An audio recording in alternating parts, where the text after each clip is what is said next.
No ar, Faixa Livre, rádio jornalismo de verdade, a informação de primeira qualidade, a interpretação e os comentários das notícias, entrevistas, o contraditório.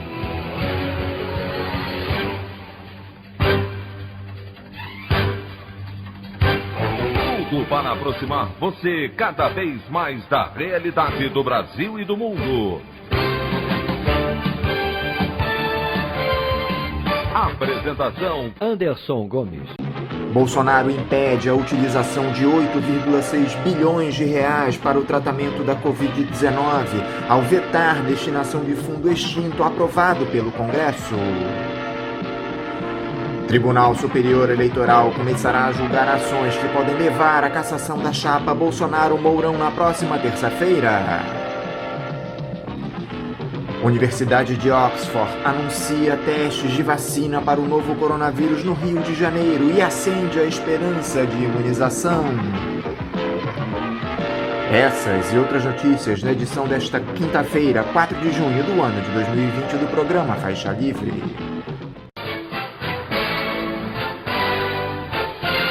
O comentário de Anderson Gomes.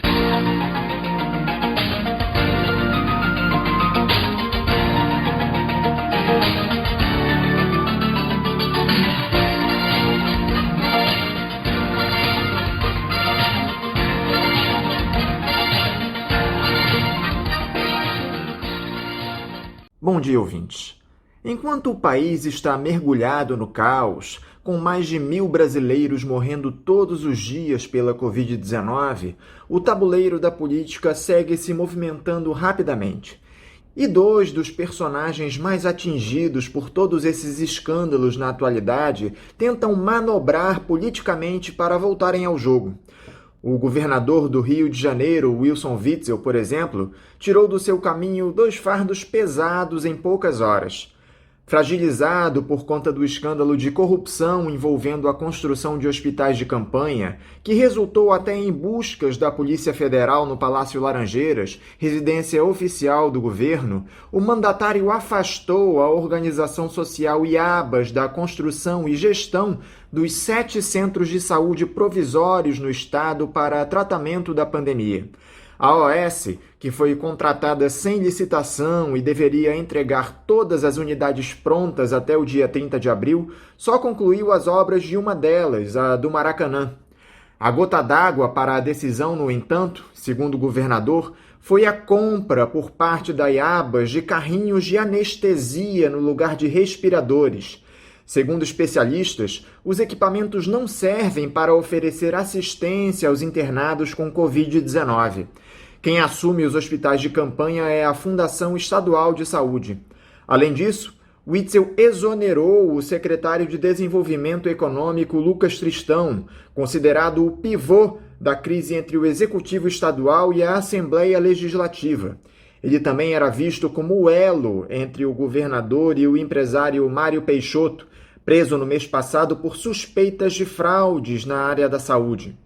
A atitude de Witzel é interpretada como uma resposta para os 10 pedidos de impeachment protocolados contra ele na Alerj, já que Tristão era quem fazia a interlocução entre o governo e os parlamentares, e era chamado ironicamente pelos deputados de governador em exercício, dados seus superpoderes. O secretário é o 6º que deixa a administração em pouco mais de 10 dias. Outro sinal que evidencia o desgaste do governador é o fato de ele não conseguir encontrar um nome para representar o governo na Casa Legislativa, já que sua base de apoio está em frangalhos. Enquanto isso, no Palácio do Planalto, Jair Bolsonaro articula para inviabilizar politicamente seu mais recente adversário, o ex-ministro Sérgio Moro. Segundo informações da jornalista Andréa Sadi, o presidente quer a cassação dos direitos políticos daquele que revelou sua tentativa de interferência na Polícia Federal. Prova disso é a retomada da negociação pela Procuradoria-Geral da República, órgão do qual o ex-capitão do Exército se apoderou, da delação premiada do advogado Rodrigo Tacla Duran, que teria sofrido uma suposta extorsão da Operação Lava Jato, com o envolvimento de um amigo pessoal do ex-juiz Carlos Zucoloto Júnior, em investigação que já estava arquivada. Bolsonaro enxerga em Moro um adversário em potencial para os seus planos de reeleição em 2022, capaz de dividir sua base de apoio, ao contrário do que aconteceria com um político de esquerda. Os podres poderes se movimentam livremente para ampliar seu caráter de dominação sobre a classe trabalhadora e o abismo social existente no país, já que os partidos ditos progressistas são incapazes de dar respostas e rivalizar na construção de um projeto de governo justo e inclusivo. A opinião do Faixa Livre. Bandeirantes, 1360. Estamos apresentando Faixa Livre. Fique em casa e defenda a educação, a saúde pública e a pesquisa brasileira. Seja solidário. A vida vale mais que os lucros. Uma campanha do ANDES, Sindicato Nacional dos Docentes das Instituições de Ensino Superior. Voltamos a apresentar Faixa Livre. Estamos de volta, ouvintes, com o início da edição de hoje do programa Faixa Livre, que tem na sua produção a jornalista Celeste Sintra, auxiliada pela também jornalista Natália Moraes, tendo no comando do áudio o Francisco. Meu bom dia a todos. E meu bom dia também a você, que pode aqui participar nos enviando mensagens eletrônicas para o endereço ouvinte@programafaixalivre.com.br ou ainda registrando suas participações diretamente nas nossas redes sociais. No Facebook, nossa página é o Programa Faixa Livre. No Twitter e no Instagram, para deixar o seu recado, basta seguir os perfis @PGM Faixa Livre. Lembrando que as participações por telefone estão inviabilizadas, pois durante o período da pandemia do novo coronavírus, nosso programa está sendo gravado no dia anterior à sua veiculação. Pedimos desculpas aos nossos ouvintes que costumam interagir conosco desta forma, mas foi a maneira encontrada pela equipe do Faixa Livre para mantê-los informados sobre o que acontece no país e no mundo com essa nossa visão crítica, e ao mesmo tempo preservando a saúde dos profissionais que levam o programa ao ar. O Faixa Livre pode ser acompanhado também pelo nosso aplicativo para celulares com sistema operacional Android. O nome do aplicativo é Programa Faixa Livre. Os ouvintes também têm acesso à transmissão pelo nosso site, o www.programafaixalivre.com.br, ou pela página da Associação de Engenheiros da Petrobras, a AEPET, uma das nossas entidades patrocinadoras, no www.aepet.org.br.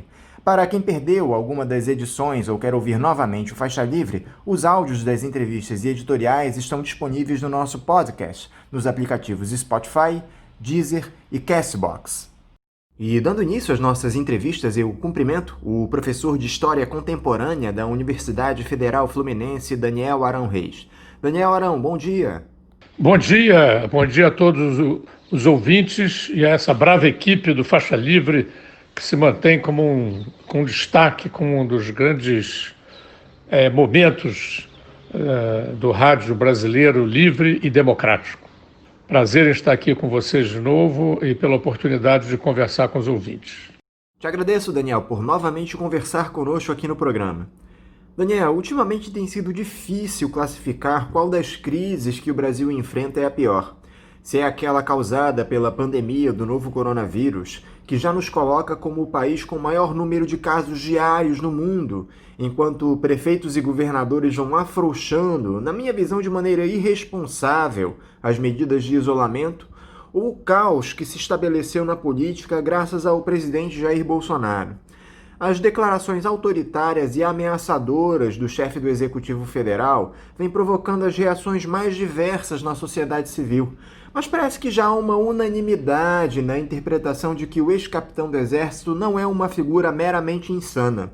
Ele tem um projeto muito claro de deterioração das instituições e da democracia brasileira. Como você tem analisado os últimos movimentos nesse verdadeiro tabuleiro de xadrez, Daniel?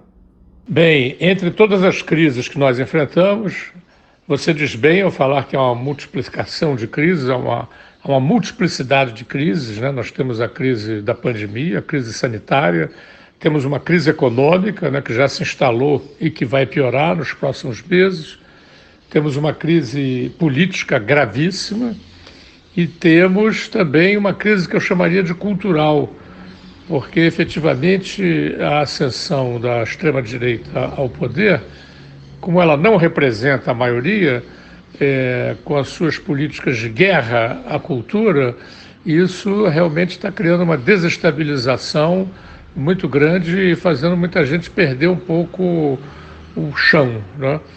Eu diria que a principal dessas crises é a crise política, sem dúvida, porque se nós perdermos as referências democráticas, se nós perdermos as instituições democráticas, por muito imperfeitas que elas sejam, elas garantem um mínimo de margem para que nós possamos lutar por mais direitos e por lutar por uma sociedade mais justa, mais solidária.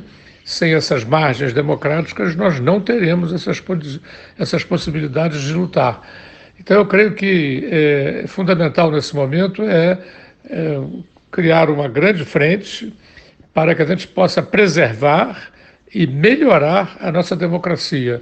E, desse ponto de vista, o inimigo principal realmente é a extrema-direita e é o presidente, que, por equívoco de muita gente, que não era bolsonarista, que não era de extrema-direita, mas votou nele. Então, nós temos aí uma situação singular, né, em que um homem que representa uma minoria está no poder e ganhou legitimidade para isso. Então, é preciso contê-lo, é preciso elaborar uma grande frente que se manifeste em todos os níveis, pelos jornais, pelas mídias, nas ruas, para que esse projeto autoritário não vença em nosso país, liquidando as margens democráticas que ainda temos e que precisam ser preservadas. Eu não diria que há uma unanimidade. Como as pesquisas mostram, se constituiu no Brasil uma tendência de extrema-direita que tem aí entre 12%, 15%, até 20%, e com a qual nós devemos contar a médio e longo prazo. Ela não vai desaparecer tão cedo, mesmo numa eventual derrota do presidente Bolsonaro. Nas próximas eleições, essa extrema-direita deve permanecer e é um ator importante aí na vida política com a qual deveríamos saber lidar, combater, vencer e superar. No final de semana, nós tivemos um fato novo, pelo menos nesses últimos tempos, que foi a presença de grupos pró-democracia nas ruas, ainda que de maneira tímida por conta da pandemia. Como é que esses novos atores podem influenciar na disputa política, Daniel? Apesar do risco provocado pela Covid-19, já era hora de essas forças de oposição rivalizarem com os bolsonaristas nas ruas, você não acha? Considero que foi uma notícia muito alvissareira, uma novidade muito alvissareira, a presença de grupos democráticos nas ruas. Né? Tivemos isso em Porto Alegre, tivemos em Curitiba, tivemos aqui no Rio de Janeiro e finalmente tivemos em São Paulo, principalmente em São Paulo. Penso que essa situação, essa novidade, né, tende a se amplificar agora com o passar dos meses, sobretudo tendo em vista, vamos ver, né, a superação dos efeitos mais negativos da pandemia.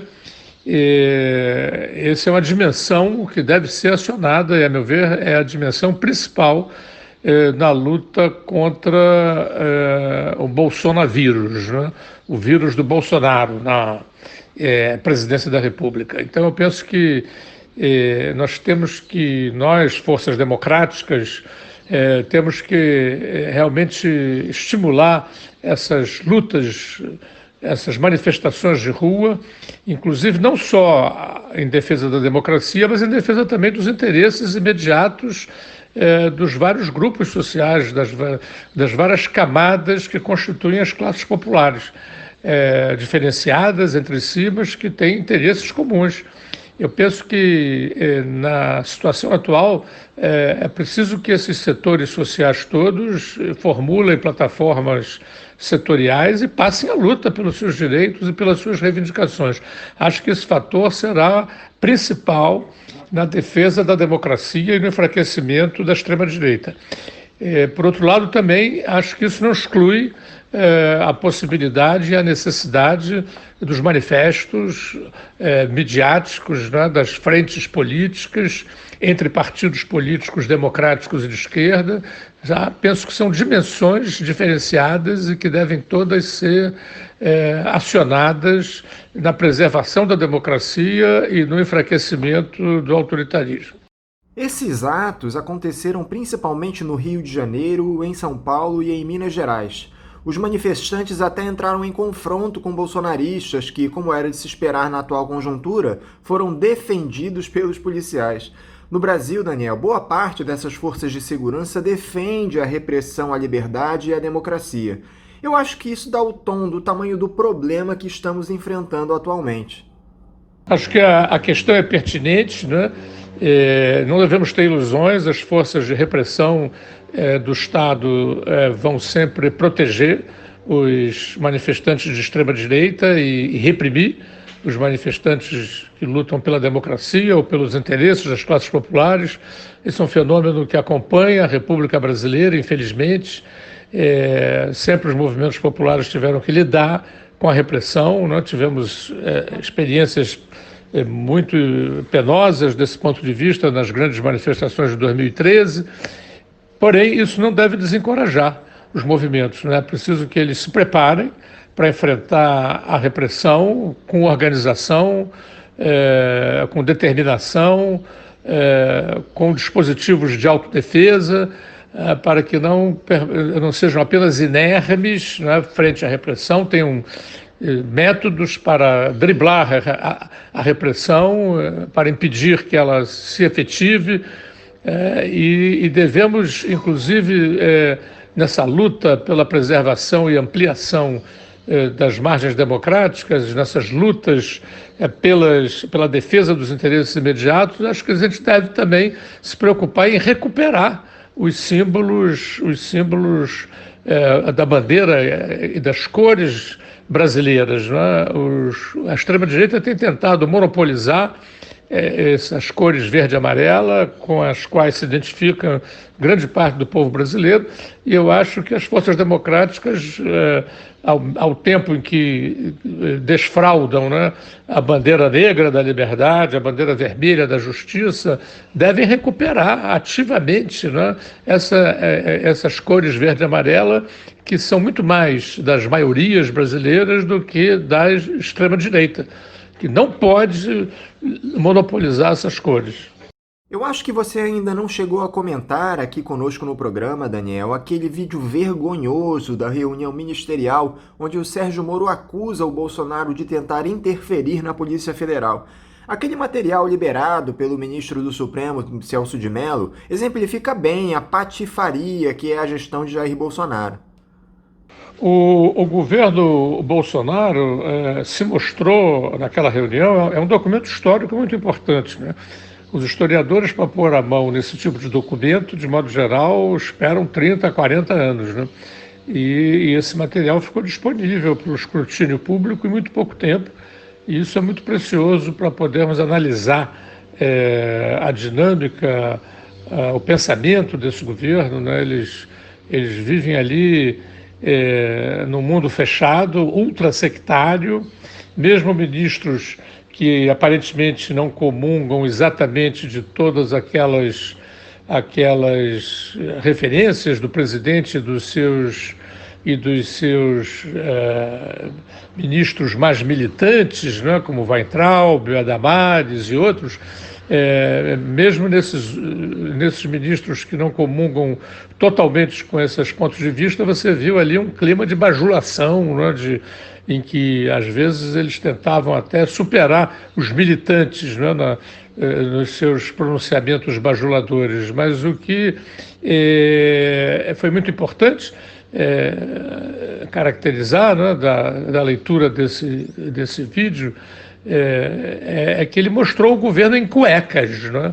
E eles não estavam falando para o público, né? Eles estavam falando para eles mesmos. Então, isso dá uma autenticidade ao documento, né? O vídeo é um documento, e é muito interessante, né? E a gente vê que realmente eles destilam, né, um sectarismo impressionante, e é com esse tipo de autoritarismo que nós devemos lidar. É contra ele que devemos lutar, né? Então, acho que não ficou nenhuma dúvida ainda em relação àqueles. Eu penso, por exemplo, naquela grande massa que votou no Bolsonaro, mas que não é bolsonarista, que não era bolsonarista.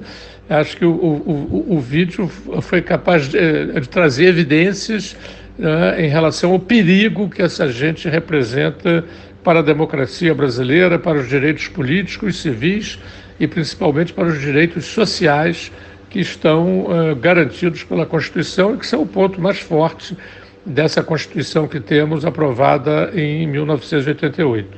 A velocidade dos fatos é tão grande que esse vídeo da reunião acabou sendo rapidamente superado pela ação da Polícia Federal na última semana, que atingiu frontalmente a estratégia desses grupos bolsonaristas que produzem e divulgam notícias falsas. O presidente mais uma vez subiu o tom e ameaçou diretamente o Supremo Tribunal Federal, que foi o que autorizou as buscas e apreensões contra empresários, políticos e influenciadores digitais. Ao que parece, Daniel, as investigações chegaram aos financiadores dessa rede criminosa. Você acha que isso pode trazer problemas de fato para o presidente? O TSE começa a julgar processos que pedem a cassação da chapa Bolsonaro-Mourão esse mês. A minha impressão é que essa frente jurídica aí, né, do processo das fake news e outras, elas têm o seu interesse e desempenham um certo papel no enfraquecimento dos propósitos autoritários do governo, né, e do Bolsonaro em particular. Porém, considero que as lutas pela preservação e pela ampliação da democracia, elas só vão ter maior consequência se nós tivermos os movimentos nas ruas. Eu penso que isso é muito importante, porque se nós ficarmos apenas dependendo de parlamentares e de juízes, essas pessoas, por mais que entre elas existam pessoas menos comprometidas com o establishment, mais sensíveis às referências, aos interesses das camadas populares, de modo geral, essas elites políticas e jurídicas não têm muita força, não têm muito interesse em provocar um acirramento das contradições. Então eu penso que, e o mesmo vale para esses manifestos midiáticos, com os quais eu concordo, né? É uma forma de luta muito interessante, muito importante, mas eu acho que a democracia, para ganhar força, consistência, ela precisa ter uma dimensão pública. É preciso que as lutas democráticas ganhem o espaço público. E aí eu penso que é muito importante que a luta não seja apenas de defesa da ordem democrática, embora isso seja essencial, mas é preciso que as forças populares se distingam desses setores que lutam apenas pela preservação da democracia. É preciso lutar pela renovação, pela remodelagem da democracia. É o que eu tenho chamado nos últimos tempos de democratizar a democracia brasileira. Efetivamente, se você vai dialogar com os setores populares, com as camadas populares da sociedade brasileira, há uma descrença, e mesmo entre as classes médias, né, entre a juventude, né, há uma descrença imensa e justificada em relação às instituições democráticas. Ou seja, é preciso lutar para preservar essas margens que a gente tem. Elas são insuficientes, deficientes, mas precisam ser defendidas. No entanto, para que essa luta ganhe corpo, a meu ver, é preciso que seja elaborado um projeto de renovação da democracia brasileira, de democratização da democracia brasileira, É preciso que nessa plataforma constem não só aspectos importantes para uma reforma política da democracia brasileira, como também reformas sociais, não é? O Brasil é um dos países campeões das desigualdades sociais no mundo. É preciso a gente ter um programa, não é, para voltar a interessar as camadas populares brasileiras na democracia. Isso acontecia, por exemplo, nos anos 80, quando houve aquela grande campanha pelas diretas já. A questão da eleição do presidente da República, ela simbolizava naquela época a reconquista da democracia. E havia muita gente esperançosa nessa democracia. E grande parte dessas pessoas se decepcionou com a democracia, perdeu a confiança na democracia. Inclusive, é muito por isso houve essa corrida aí para votar no Bolsonaro, o salvador da pátria, um homem de extrema-direita, sem nenhum compromisso com a democracia. Então, evidenciou essa descrença no regime democrático. Então, para que seja possível recuperar essa crença no regime democrático, para salvá-lo, é preciso que esteja muito clara a necessidade de remodelar, de renovar, de refundar essa democracia para que ela possa realmente ser uma bandeira sedutora para jovens e para as camadas populares, sobretudo. Agora, uma situação curiosa depois dessas denúncias do Sérgio Moro e sua saída do governo foi o anúncio da Comissão de Ética da Presidência de que ele não pode advogar pelos próximos 6 meses, como era a sua intenção. Parece que o ex-juiz foi posto em quarentena, Daniel. Eu acho que essa é uma figura completamente fora do cenário político depois de tudo que aconteceu. Não vejo mais o Sérgio Moro alcançando o protagonismo que ele desejava. E eu tenho dúvidas a respeito do apagamento da figura do Sérgio Moro. Eu acho que as pesquisas mostram, inclusive, pouco antes da sua demissão, que ele tinha quase o dobro da confiança creditada ao presidente Bolsonaro. Então eu penso que o Sérgio Moro é uma figura aí que concentra muitas atenções e simpatias de uma opinião de centro ou de centro-direita democrática. Eu acho que ele, mesmo que submerja aí, passe um tempo aí de quarentena, que aliás é prevista pela Constituição, ele vai continuar sendo uma referência para muita gente, né? E penso que isso enfraqueceu bastante o bolsonarismo, então foi positivo para as lutas pela preservação das margens democráticas que temos. Diante de tudo isso, Daniel, me parece que o personagem principal da República neste momento se chama Augusto Aras. O procurador-geral é constantemente assediado pelo presidente, que já o condecorou, já fez visita de cortesia, já cogitou até uma vaga no Supremo Tribunal Federal para ele. O Aras continua se dizendo um servo da Constituição, mas disse também que cada instituição não pode invadir a competência das outras, em um recado claro para os ministros do Supremo. Falou até em intervenção das Forças Armadas, caso isso ocorresse, em um novo arroubo autoritário e inconstitucional. Dá para imaginar que tipo de postura o Augusto Aras vai tomar quando chegarem até as suas mãos provas que incriminem o Bolsonaro? Em relação ao procurador-geral, o Aras, né, aí a gente tem que aplicar aquela velha frase do Barão de Tararé, né, de onde menos se espera não vem mesmo nada. É um homem que vai um pouco retomar aquilo que a gente tinha na época do Fernando Henrique Cardoso, né? Na época, o Procurador-Geral da República era um cidadão chamado Geraldo Brindeiro, e todo mundo o conhecia como o engavetador-geral da República e não como procurador-geral da República. Esse Augusto Aras não merece a menor confiança, ele nem procurou ser eleito no escrutínio que os procuradores organizam sempre, né? para escolher uma lista tríplice que seja levada ao presidente da República. Ele não entrou nessa competição, preferiu ir conchavar lá no Palácio do Planalto, ganhou a indicação como se fosse um favor e agora está retribuindo. É um homem inteiramente enfeudado ao presidente Bolsonaro e, claro, os procuradores estão se organizando, estão pressionando o homem e é possível estimar que ele vai ter que fazer algumas concessões. Mas, de modo geral, é um homem que vai defender até o fim o Bolsonaro. Inclusive, ele tem essa expectativa de ser nomeado ministro do Supremo, né? O Bolsonaro o humilhou publicamente, agitando essa possibilidade, né? Quer dizer, é um homem que não tem mesmo compostura, né? Então é difícil imaginar que ele possa tomar alguma atitude que possa vir a ferir os interesses do Bolsonaro, de sua família, ou mesmo da extrema-direita. As manifestações pró-Bolsonaro tomaram um outro sentido de alguns dias para cá, Daniel.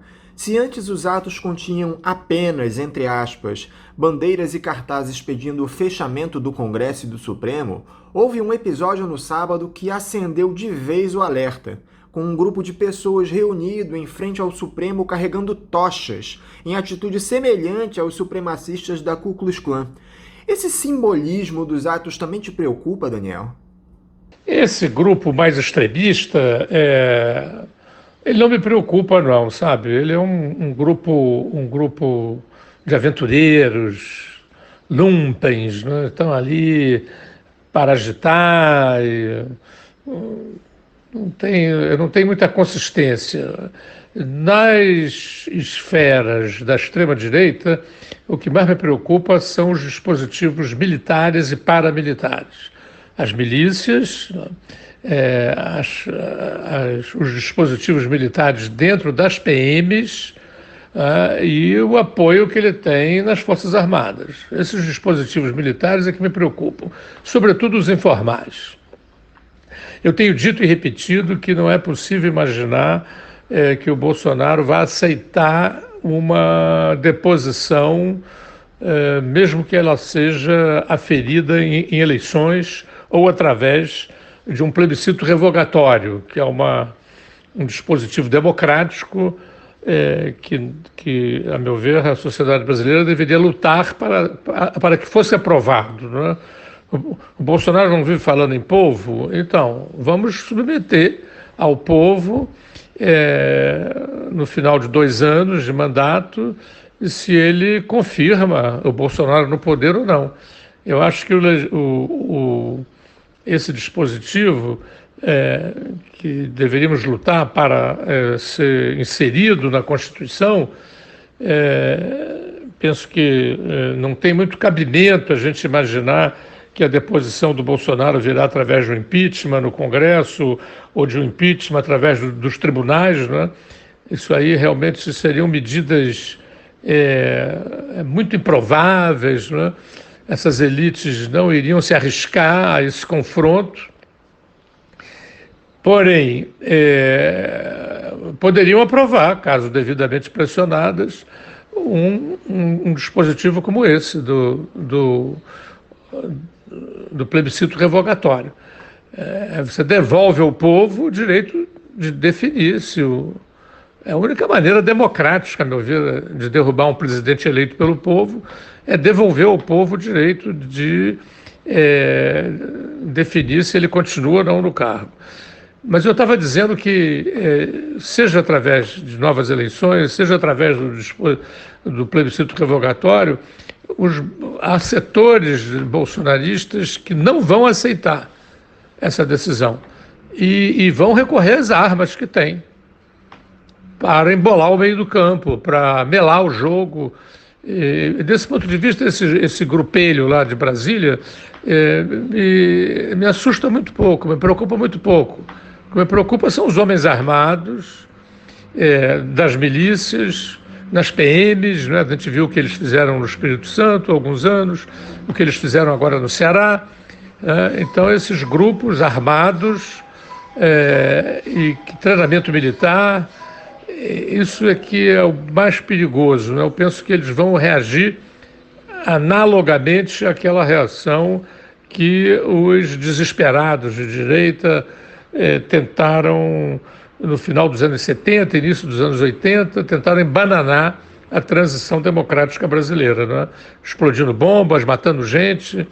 Eu acho que é preciso claramente se preparar para esse tipo de cenário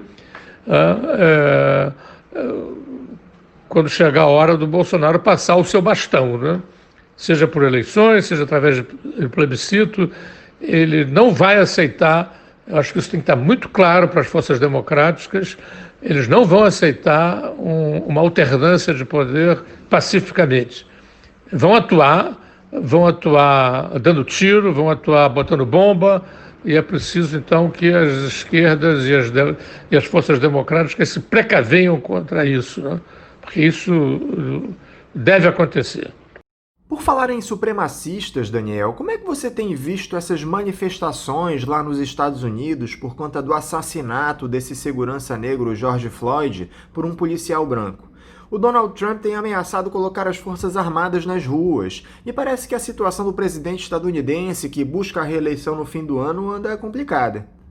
As manifestações nos Estados Unidos são uma grande notícia, né? Porque realmente a brutalidade da polícia racista, grande parte da polícia estadunidense é racista, e isso já evidências nesse sentido se multiplicam há muitos anos, e dessa vez houve uma explosão social muito positiva, muito construtiva, né? Então nós vemos aí multidões e é muito interessante observar que não é só uma multidão de negros, né? Estão ali também os brancos, jovens, então você vê ali realmente é um processo. Ainda ontem estávamos vendo as notícias, mais de 2/3 da população americana estão aprovando as manifestações e mais de 50% desaprovando a maneira como o Donald Trump está lidando com essas manifestações, ameaçando com o exército, erguendo hipocritamente a Bíblia. Imagine um aventureiro, um corrupto, estuprador, não é? Vai levantar a Bíblia, né? Isso é um perjúrio, isso é uma agressão aos valores religiosos que não tem nome, não é? Um demagogo. Então nós temos aí esse processo impressionante de movimentação, já está no 8º dia, né? E é um movimento muito inspirador para nós aqui e para todo mundo, né? Observa o padrão ali do Chile, né? E de outros movimentos sociais que têm sacudido o mundo nos últimos anos, e esse padrão, a meu ver, tende a se reproduzir aqui no Brasil.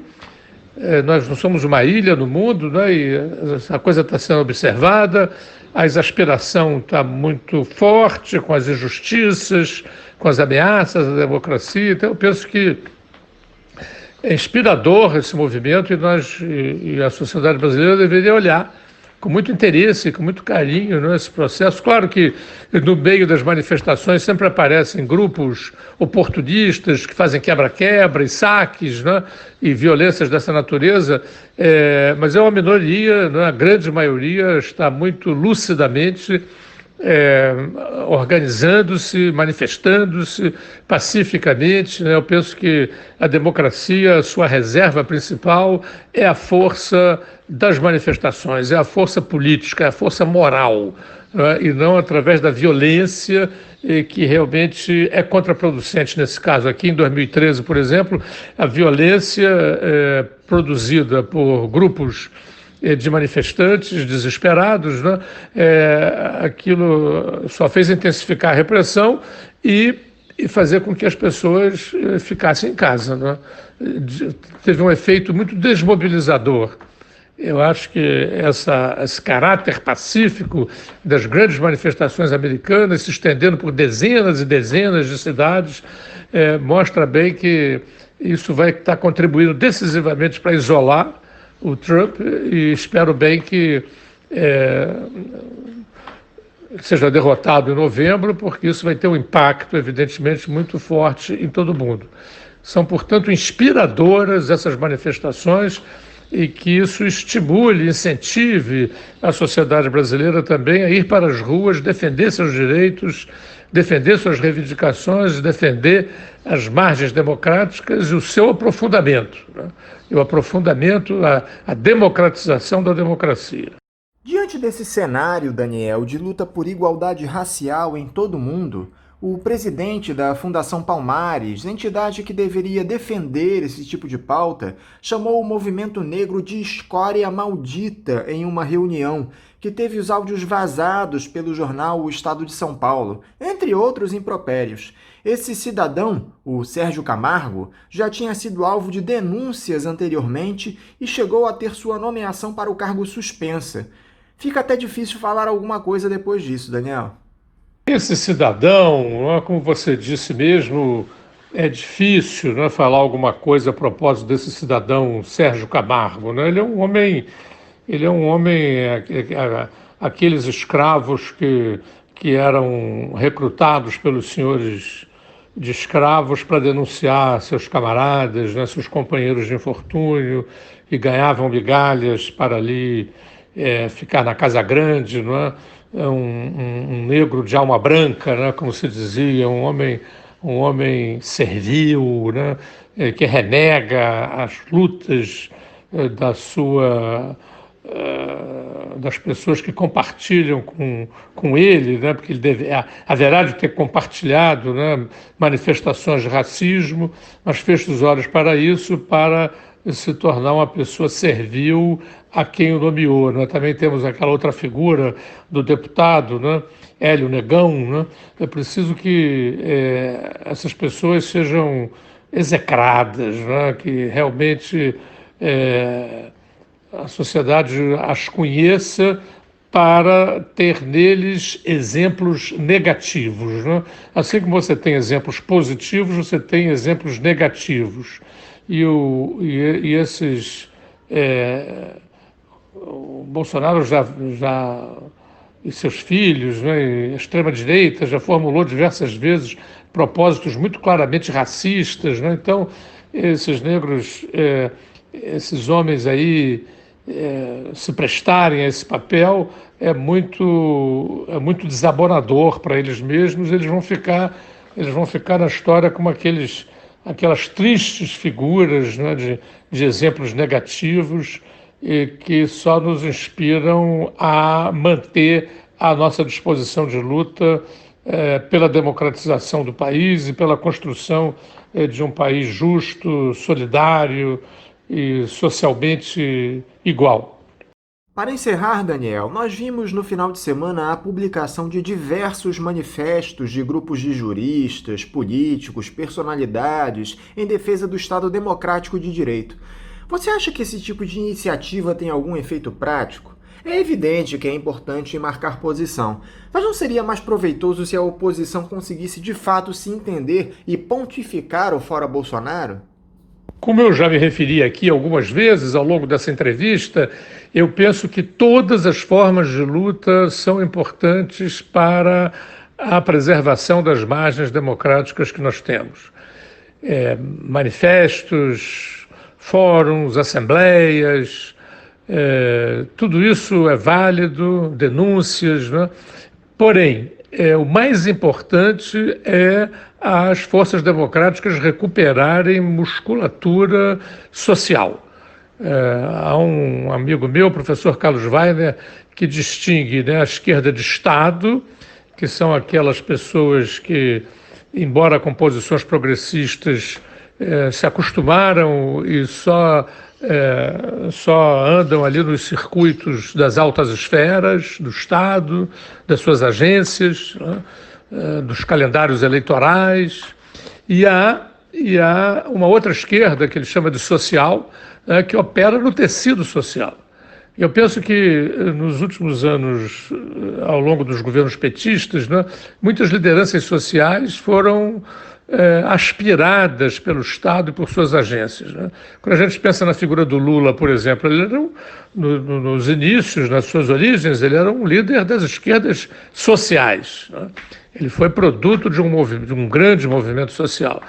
Então eu penso que está na hora das forças democráticas investirem na sociedade, no tecido social, produzir movimentos que lutem pelas reivindicações sociais dos vários setores e também, claro, erguendo a bandeira da defesa da democracia, mas não apenas da defesa dela. Esses manifestos amplos aí, unindo pessoas de centro e de centro-direita, acho que é uma forma de luta válida para lutar pela preservação das margens atuais. Mas, às vezes, para interessar os amplos contingentes das classes populares, é preciso muito mais do que preservar a democracia, é preciso remodelá-la, é preciso revigorá-la, reformá-la, né? Isso foi um grande vacilo das administrações progressistas brasileiras, né? De ter perdido essa perspectiva de reformar politicamente a democracia brasileira para que ela se torne, mais uma vez, ela se torne instituição em que o povo veja nela alguma coisa de positivo, de construtivo. Então, seduzir a população brasileira, as suas grandes massas, na defesa da democracia, recuperar um pouco aquele espírito que foi o nosso nos anos 80, né? Da luta pela democracia, a democracia como horizonte compensador, né? Estimulante, encorajador. Isso só teremos na base de uma plataforma política em que as pessoas, por isso aí a gente vai lutar, por isso aí vale a pena, né? Em que você tenha realmente mecanismos de participação, plebiscito revogatório, em que você possa votar numa pessoa, errou, vota de novo e derruba, né? Então, e outras corte das mordomias escandalosas, né? Mandatos mais curtos, enfim, todo um conjunto de medidas que é urgente definir para interessar a luta social pela democracia, né? Recuperar musculatura no tecido social. Essa é a grande tarefa das esquerdas e das forças democráticas, embora não se deva perder de vista também as articulações em todos os níveis que favoreçam a luta democrática e que são importantes para defender as instituições existentes. Mas que sejam essas minhas últimas palavras, não apenas defendê-las, mas recriá-las, reconstruí-las e aprofundá-las. Daniel Arão Reis, muito obrigado por conversar conosco mais uma vez aqui no Faixa Livre. Eu desejo a você um bom dia e deixo o meu abraço. Eu agradeço aqui mais uma vez a oportunidade que o Faixa Livre me deu para discutir e falar com seus ouvintes. Votos de coragem e de permanência nessa luta. Muito obrigado. Conversamos aqui com o professor de História Contemporânea da Universidade Federal Fluminense, Daniel Arão Reis. Vamos agora ao nosso primeiro intervalo. Voltaremos já já. Fique em casa e defenda a educação, a saúde pública e a pesquisa brasileira. Seja solidário. A vida vale mais que os lucros. Uma campanha do Andes, Sindicato Nacional dos Docentes das Instituições de Ensino Superior. Voltamos a apresentar Faixa Livre. Já voltamos, ouvintes, e agora eu cumprimento o presidente do Sindicato dos Professores do Município do Rio de Janeiro e Região, o Simpro-Rio, Oswaldo Teles. Oswaldo Teles, bom dia. Bom dia, Anderson, bom dia, ouvintes. Estamos aí, né, nessa luta cotidiana em preservação da vida, nós professores e professoras e toda a sociedade do Rio de Janeiro. Estou aí aberto às perguntas para a gente poder fazer um grande debate hoje. Muito obrigado por novamente estar conosco aqui no Faixa Livre. Oswaldo, primeiro eu gostaria de parabenizar você e todos os colaboradores do Simpro-Rio pelos 89 anos completados pelo sindicato no último dia 31. Uma história de muita luta em defesa da educação e da democracia plena no país. Eu gostaria que você resumisse aqui para os nossos ouvintes um pouco dessa trajetória do Sindicato dos Professores do município do Rio de Janeiro e região. O Simpro-Rio completou 89 anos no 31 de maio, e o ano que vem faz 90 anos, né? É um sindicato em que nem o coronavírus vai abalar, né? Então nós estamos firmes aí, é um sindicato de luta, de muita resistência. Nesses 89 anos, ele participou de vários eventos na história do Brasil, né, contra o Estado Novo, o petróleo é nosso, contra a ditadura de 64, no processo de anistia, né, nas diretas já. Então, é um sindicato que tem uma força muito grande porque tem uma organização de base firme, em que tem objetivos na defesa intransigente dos nossos direitos e da democracia. O sindicato sempre esteve na luta pela democracia. Só para lembrar, em 2015, logo no início do mandato da presidenta Dilma, o Simpro Rio, a sua diretoria, a categoria dos professores e professoras, fez um grande debate dizendo, naquele momento, antes do impeachment, em 2015, meados de 2015, que a democracia corria risco. Fizemos um debate com mais de 150 pessoas participando, dentro do nosso auditório, alertando a sociedade do perigo, né, do fim da democracia no Brasil.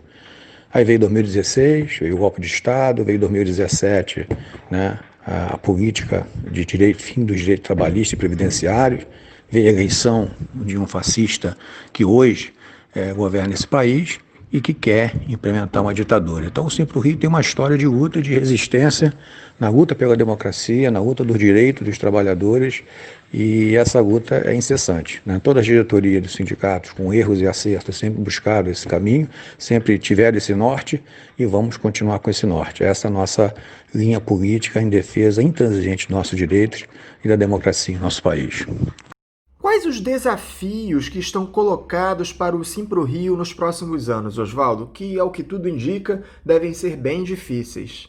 O desafio maior nesse momento é a defesa da vida, né? Nós temos que ter essa nitidez de entender que o mundo vive um risco de vida muito grande. Já morreram mais de 300 mil pessoas no mundo inteiro e a gente acha que morreu mais de 500 mil porque tem subnotificação no mundo inteiro.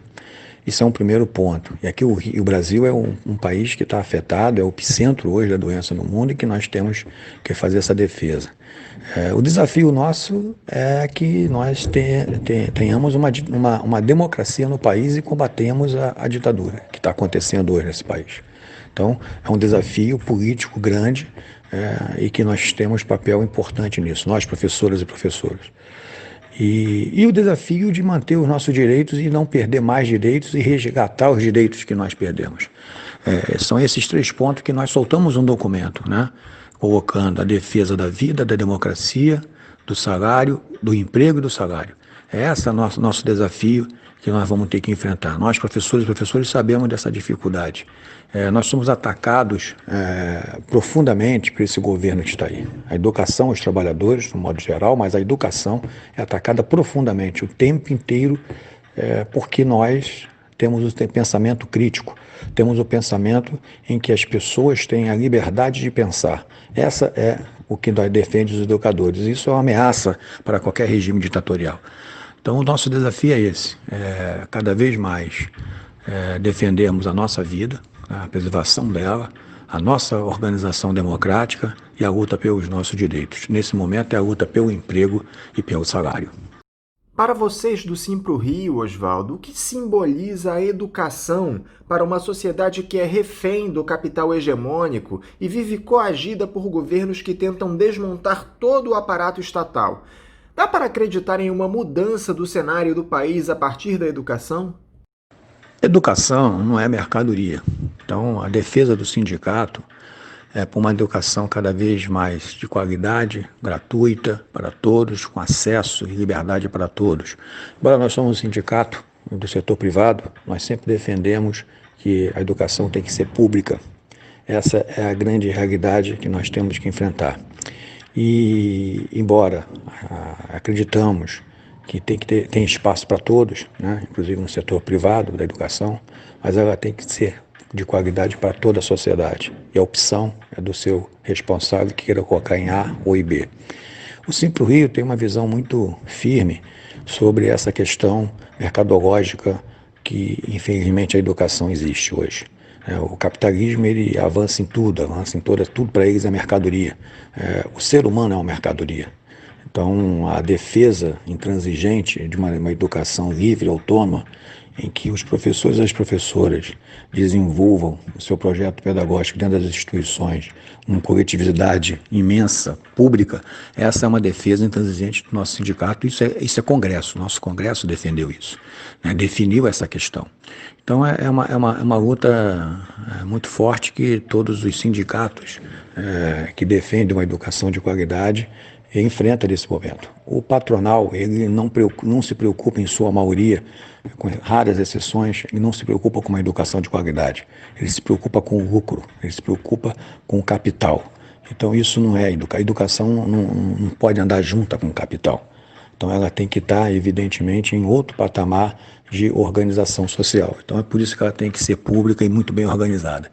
Então essa é uma defesa que nós do sindicato e nós da nossa confederação, a CONTE, defendemos, né? Um lema que nós já fizemos, uma campanha longa e antiga, que é educação não é mercadoria.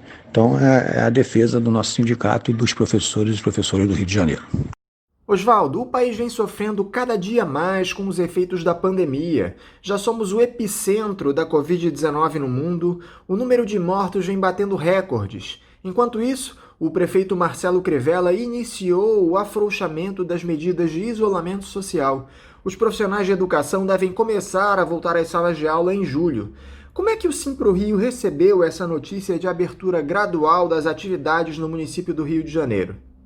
A notícia do afrouxamento, né, do isolamento social é muito preocupante e nós não aceitamos de forma alguma. Em nenhum momento fomos chamados para conversar. Nós já fizemos contato com várias instituições, a própria Fiocruz já soltou um documento colocando o risco ao UFRJ, estamos conversando com o Ministério Público. É impossível a gente tomar decisões sem consultar todos. Infelizmente, a nossa sociedade, alguns prefeitos e governadores, e o próprio presidente não consulta ninguém, porque ele, na verdade, ele não tem nada de democrático, não consulta a sociedade civil e coloca em risco todos. Nós, professores, temos um alinhamento muito forte sobre isso. Já fizemos algumas assembleias virtuais, discutindo várias questões nossas, e sempre colocamos isso. Não vai ter retorno dos trabalhadores de educação sem uma conversa ampla com todos os professores e professoras e a sociedade, pais, alunos e todos os interessados nessa questão. Não tem como fazer isso. Então ele pode colocar que vai voltar tal dia, e nós vamos fazer várias assembleias, se for necessário, e vamos tomar uma decisão firme contra isso. Ninguém vai colocar a vida em risco, nem nossa, nem dos alunos, nem dos responsáveis, por uma decisão de interesse do capital. Porque, na verdade, essa pressa em voltar não é interesse da sociedade, é interesse do capital. Então, não vamos aceitar esse tipo de norma que não se debata, não se discute em um momento tão crucial das nossas vidas. Nós estamos falando de vidas, de defender a vida.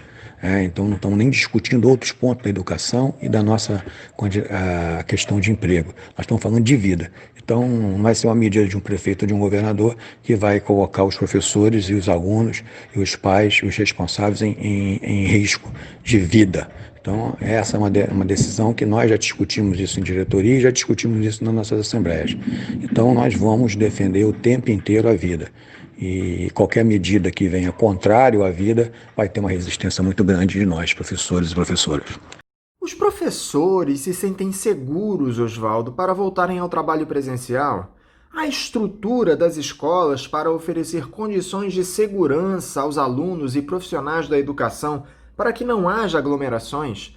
Os empresários da educação estão preparados para o retorno? Não existe segurança nenhuma para nada, né? Os professores, evidentemente, não se sentem seguros, pelo contrário, né? E as escolas também não têm estrutura nenhuma. Agora que estão começando a discutir alguns protocolos, como vai ser o processo de retorno, infelizmente sem consultar os trabalhadores, né? E os estudantes, aqueles que já têm organizações estudantis. Isso é um absurdo.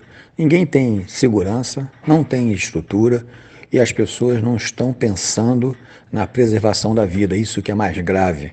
Quando você tem mais de 30 mil mortos no país, né? Isso, oficialmente, a gente sabe que a subnotificação é grande e provavelmente tem mais de 50 mil mortos aqui no país.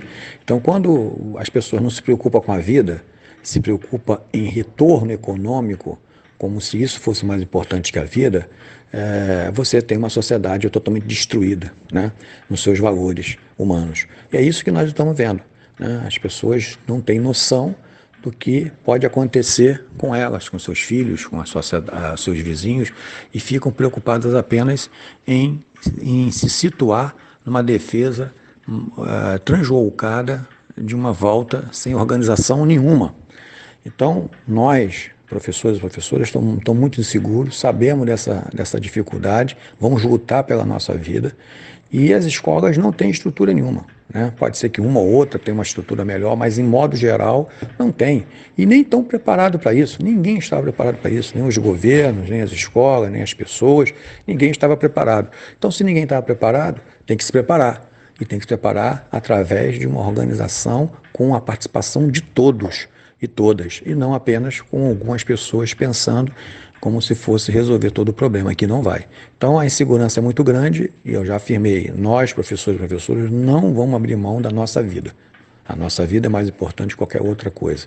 Então, vamos lutar até o fim para que possamos retornar, quando for retornar, que não vai ser agora, quando retornar com toda a segurança, para que possamos, evidentemente, dar segurança para nós e para as pessoas que nós estamos convivendo, nossos alunos, né, que é a principal forma da educação. Nós estamos na educação para a formação dos nossos alunos, para o crescimento dos nossos alunos. Então, essa preservação é fundamental. Então, a insegurança é total, mas, mais uma vez, reafirmo, a nossa resistência a essa maneira de fazer política, de não respeitar a maioria, nós não vamos aceitar.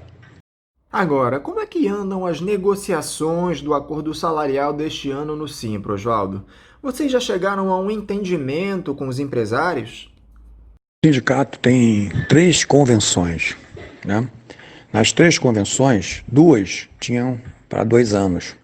E nós estamos readaptando e fazendo aditivos para reorganizar as convenções. A outra convenção, que era a Educação Básica no Rio de Janeiro, as negociações nesse momento foram suspensas pelo patronal. Então a negociação está muito difícil, o patronal não quer discutir praticamente nada, tudo alegando a crise econômica, a questão da pandemia, e há um processo de desgaste muito grande entre nós do Simpro e o sindicato patronal, o Sinep Rio. Então a dificuldade é muito grande. Na questão da medida 936, acabando, nós começamos a discutir com as escolas. Fizemos acordo com várias escolas coletivamente, né, para não ter a questão individual, como a lei previa. Então, muitas escolas fizeram acordos coletivos com o sindicato, né? Então, avançamos nesse aspecto para não ter perda de salário, quer dizer, manter o padrão remuneratório dos professores, porque os professores e as professoras estão trabalhando. Eles estão trabalhando constantemente, diariamente, dando toda a atenção que possam dar aos seus alunos, mesmo na forma virtual. Então, a negociação está difícil. O patronal, aqui no Rio de Janeiro, ele é resistente ao diálogo sobre essa questão nesse momento. A gente sabe que outros sindicatos patronais em outras partes do Brasil estão conversando, estão negociando, mas aqui no Rio de Janeiro, o Sinep, a parte da educação básica do Rio de Janeiro, nesse momento, suspendeu, vamos dizer assim, as negociações por um período para dar mais tempo para poder voltar à discussão, né? Então é um momento difícil, né, que nós estamos passando como um todo e que vamos ter que enfrentar. Os outros 2 sindicatos patronais estamos negociando e estamos já fazendo os acordos para poder prosseguir nas convenções, né? Então, apenas no caso, na educação básica Sinep Rio, que está uma dificuldade maior. Para terminar, Oswaldo, você também enxerga no governo de Jair Bolsonaro o principal problema a ser enfrentado por toda a sociedade brasileira, mais até que a pandemia do novo coronavírus? O que nós temos visto ultimamente é a confirmação de todos aqueles atos criminosos dos quais o presidente da República fora acusado, o que tem motivado o recrudescimento dos discursos do ex-capitão do Exército, que, acuado, parte para o ataque. A crise, a pandemia, é gravíssima. O governo está para amenizar essa crise. Os governos estão nos seus governos para amenizar essa crise. O governo Bolsonaro, ele não amenizou e agravou essa crise. Então ele é responsável e muito pelo esse processo.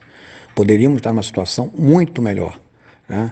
é grave, é uma pandemia, é um vírus, né, que o mundo inteiro encontrou dificuldade, não teve governo que encontrou dificuldade, mas esse governo, o governo federal, o governo dirigido pelo Bolsonaro, esse governo agravou a crise no Brasil. Ele é responsável direto, por isso é chamado por muito de genocida. Por quê? Porque, na verdade, ele, além de não resolver a discussão com os outros governos estaduais e municipais para tentar amenizar, ele, na verdade, se contrapôs a qualquer política para tentar evitar a crise maior da pandemia.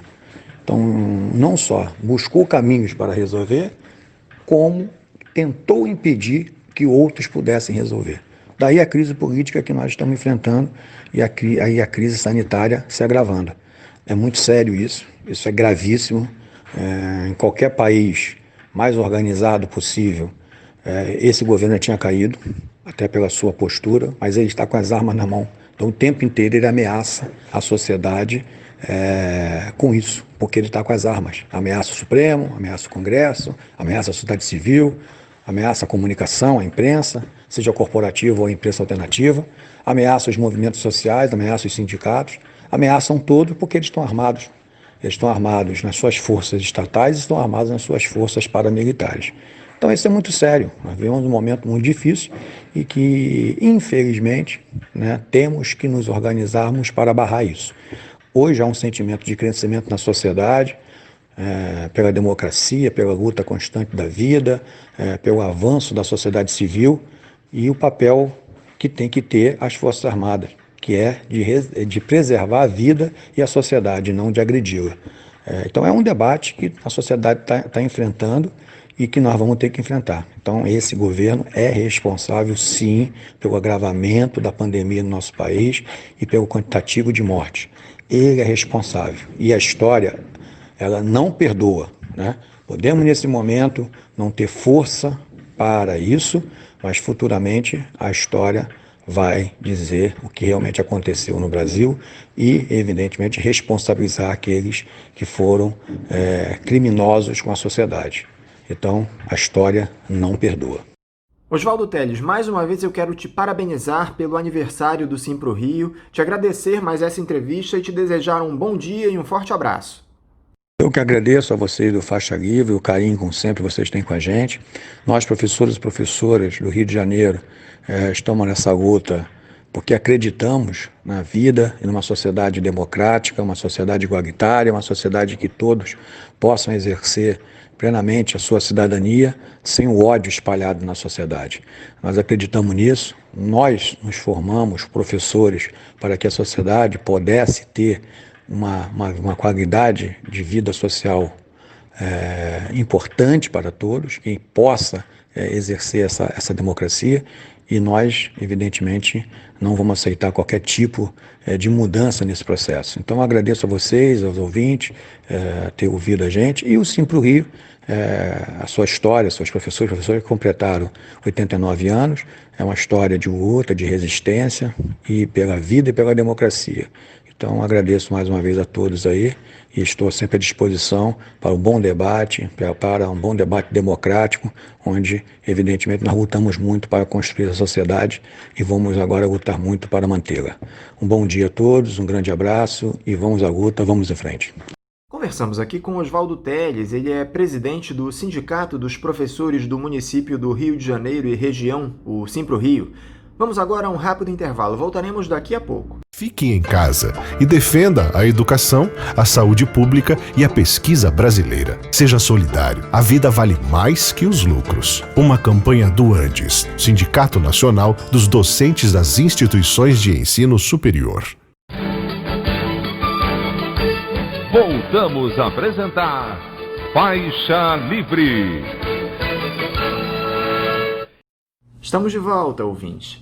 Como vocês bem sabem, o nosso programa, nesse período de pandemia, ele está sendo gravado no dia anterior à sua veiculação. Para essa nossa terceira entrevista no programa de hoje, nós tínhamos agendado o jornalista Gustavo Gindre, que falaria a respeito do nosso quadro político, dessa investigação do Supremo Tribunal Federal no inquérito das fake news. Ontem pela manhã nós enviamos as perguntas para o Gindre, mas infelizmente não recebemos respostas dele durante todo o dia. Entramos em contato diversas vezes, por telefone, pelas redes sociais, mas infelizmente ele não nos atendeu. Nós esperamos que esteja tudo bem com o Gustavo Gindre e numa próxima oportunidade ele conversará conosco. Por conta disso, nós agora vamos repetir a entrevista que a advogada Maíra Fernandes nos deu no programa de ontem. Nós pedimos desculpas por isso. E agora fiquem com a entrevista de Maíra Fernandes. Estamos de volta, ouvintes. Eu conversei com vocês no programa de ontem a respeito da publicação de uma série de manifestos no último final de semana sobre esse processo que o Brasil atravessa atualmente de recrudescimento dos discursos autoritários e uma reação a favor da democracia, de um conjunto de personalidades da sociedade civil, juristas, e justamente um desses manifestos, assinado por uma série de advogados e juristas brasileiros, denominado Basta, nos chamou muito a atenção. É um texto de extrema importância e eu agora gostaria de passar a leitura dele para vocês ouvintes. Diz o texto: Basta! O Brasil, suas instituições, seu povo não podem continuar a ser agredidos por alguém que, ungido democraticamente ao cargo de presidente da República, exerce o nobre mandato que lhe foi conferido para arruinar os alicerces de nosso sistema democrático, atentando a um só tempo contra os poderes legislativo e judiciário, contra o Estado de Direito, contra a saúde dos brasileiros, agindo despudoradamente à luz do dia, incapaz de demonstrar qualquer espírito cívico ou de compaixão para com o sofrimento de tantos. Basta! A Constituição Federal diz expressamente que são crimes de responsabilidade os atos do presidente da República que atentem contra o livre exercício do poder legislativo, do poder judiciário, do Ministério Público e dos poderes constitucionais das unidades da Federação e contra o cumprimento das leis e das decisões judiciais, artigos 85, incisos 2º e 7º. Pois bem, o presidente da República faz de sua rotina um recorrente ataque aos poderes da República, afronta-os sistematicamente. Agride de todas as formas os poderes constitucionais das unidades da Federação, empenhados todos em salvar vidas. Descumpre leis e decisões judiciais diuturnamente porque, afinal, se intitula a própria Constituição. O país é jogado ao precipício de uma crise política quando, já imerso no abismo de uma pandemia que encontra no Brasil seu ambiente mais favorável, mercê de uma ação genocida do presidente da República. Basta! Nós, profissionais do direito, dos mais diferentes matizes políticos e ideológicos, os que vivem a primavera de suas carreiras, os que chegam ao outono de suas vidas profissionais, todos nós temos em comum a crença de que viver sob a égide do direito é uma conquista civilizatória. Todos nós temos a firme convicção de que o direito só tem sentido quando se for promotor da justiça. Todos nós acreditamos que é preciso dar um basta a esta noite de terror com que está se pretendendo cobrir este país. Não nos omitiremos e temos certeza de que os poderes da República não se ausentarão. Cobraremos a responsabilidade de todos que pactuam com essa situação na forma da lei e do direito, sejam meios de comunicação, financiadores, provedores de redes sociais. Ideias contrárias ao Estado e ao direito não podem mais ser aceitas. Sejamos intolerantes com os intolerantes. É o que diz esse manifesto assinado por centenas de juristas e agora nós vamos entrevistar um deles. É justamente a advogada criminal Maíra Fernandes. Maíra Fernandes, bom dia.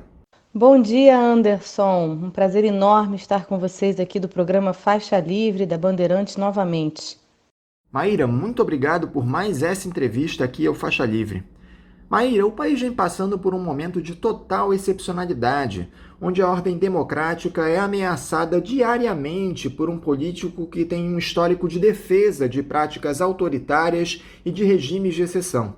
O presidente Jair Bolsonaro é o maior adversário que os defensores da liberdade no Brasil enfrentam neste momento. Por conta disso, nós temos visto uma série de iniciativas de movimentos antifascistas que congregam políticos, artistas, acadêmicos e demais personalidades da sociedade civil. Um desses movimentos, formado por juristas, divulgou no último final de semana um importante manifesto que eu acabei de ler aqui no nosso programa, denominado Basta, do qual você, Maíra, é signatária. Antes de nós tratarmos das questões atinentes a essa crise que o país atravessa, eu gostaria que você falasse aqui para os nossos ouvintes sobre a importância desse tipo de iniciativa de juristas em torno da defesa de um Brasil livre do fantasma da ditadura. Pois é, Anderson, a situação é muito grave. Por isso, mais de 600 nomes do direito assinaram esse manifesto, né, que nós intitulamos Basta, justamente contra esses crescentes atos do presidente contra os poderes da República. Isso é muito, muito grave. Ele, como nós dizemos no manifesto, ele agride de todas as formas possíveis os poderes constitucionais. Isso vai muito além de aprovar ou desaprovar a atitude, os atos políticos, a forma de condução política de um presidente da República. Então, esse manifesto ele reúne nomes dos mais variados espectros políticos. Há pessoas que se apresentam como sendo de direita, de esquerda, de centro. Na verdade, o que une os profissionais do direito nesse manifesto é a defesa da democracia, dos poderes constitucionais, do poder judiciário, do poder legislativo, né, do respeito aos poderes constituídos e à nossa Constituição Cidadã, que realmente está sob ameaça fortíssima com esses desmandos de um presidente da República que descumpre leis e decisões judiciais sistematicamente. Né? Há uma passagem do manifesto em que nós falamos que ele se intitula a própria Constituição. É isso, né? É o que ele acha que tem como poder como presidente da República, mas não é isso. A atuação dele como presidente da República, ela é também limitada pela Constituição Federal, e é isso que a gente tenta demonstrar nesse manifesto que reúne mais de 600 nomes do direito que ora concordam politicamente, ora discordam politicamente, mas que têm em comum a defesa da democracia e das instituições. Como é que foi proposto esse manifesto, Maíra? De onde surgiu essa iniciativa? Quem deu a ideia? Quem elaborou o texto?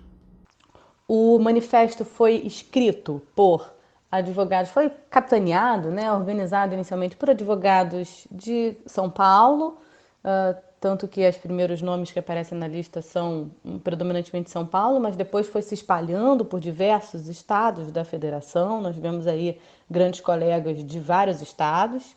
Eu não participei da redação exatamente, então deixo de nomear as pessoas que eu sei que participaram da redação sob pena de cometer injustiça, porque pode ter mais alguém que tenha participado da redação e eu não saiba, não consiga me lembrar agora, porque realmente eu, quando recebi o convite para assinar o manifesto, já recebi com o texto pronto.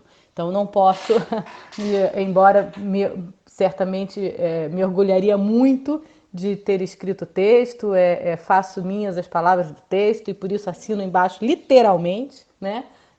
Como se fosse eu própria uma das redatoras, mas quando recebi o texto já estava escrito.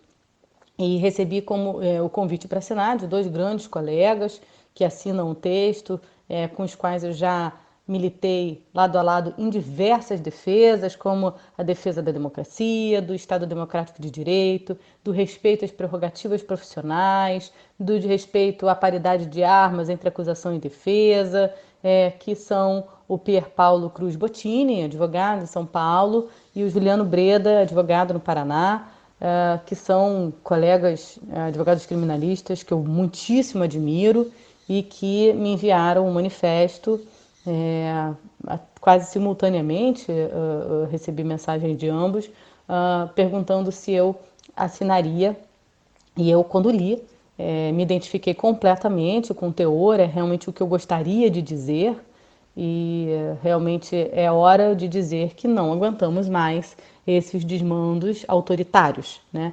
Não é momento de ficar de braços cruzados, é hora de nos manifestarmos.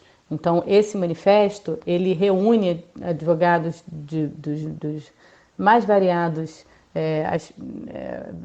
mais variadas áreas do direito, né? Nós temos criminalistas, mas também temos constitucionalistas, né? Nós temos várias pessoas ali com grande expressão em diversas áreas e que, em comum, como dito, tem esse apreço pela democracia e que realmente acham que é importante se manifestar, não permanecerem calados, né, diante desses desmandos. Agora, você sabe se algum jurista que tenha sido procurado por vocês se recusou a assinar esse manifesto, Maíra? Não sei de nenhum jurista que tenha sido procurado pela equipe redatora ou pela equipe que buscou nomes, de fato não sei. E as pessoas com as quais eu falei, todas ficaram muito favoráveis ao manifesto e, ao contrário, na verdade, eu recebi, inclusive depois do manifesto ter sido publicado na Folha de São Paulo, antes dele ser publicado no Rio de Janeiro, ao contrário, eu recebi pedidos de colegas da área perguntando se ainda daria tempo de assinar, porque gostariam de estar na assinatura que foi publicada no Globo, né, no Rio de Janeiro, no jornal predominantemente do Rio de Janeiro, que é o Globo, e antes foi publicado na Folha. Então, ao contrário, eu recebi diversos pedidos de assinatura, alguns eu consegui incluir, pedindo aos meus colegas que estavam organizando essas assinaturas, outros, lamentavelmente, não consegui, porque já estava fechado, o anúncio já tinha sido enviado ao jornal, mas eu, na verdade, por sorte, acho que estou muito bem acompanhada,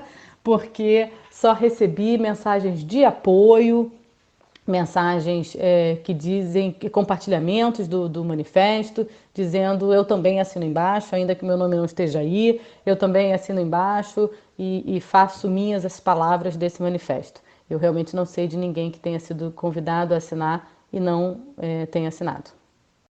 Já há por parte de vocês a intenção de realizar algum outro tipo de atividade para reforçar essa posição de defesa da democracia? Talvez algum outro evento pela internet, uma live, enfim. Há alguma ideia no horizonte?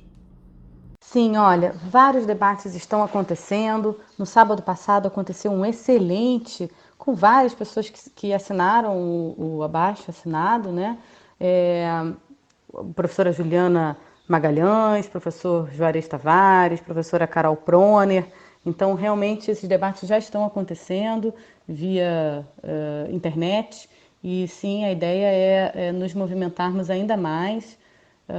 Nós sabemos que outras áreas também, vocês já devem ter mencionado, não só do direito, né, os artistas estão se mobilizando, tem ocorrido uma mobilização de toda a sociedade, de todas as áreas, né, profissionais e tudo mais.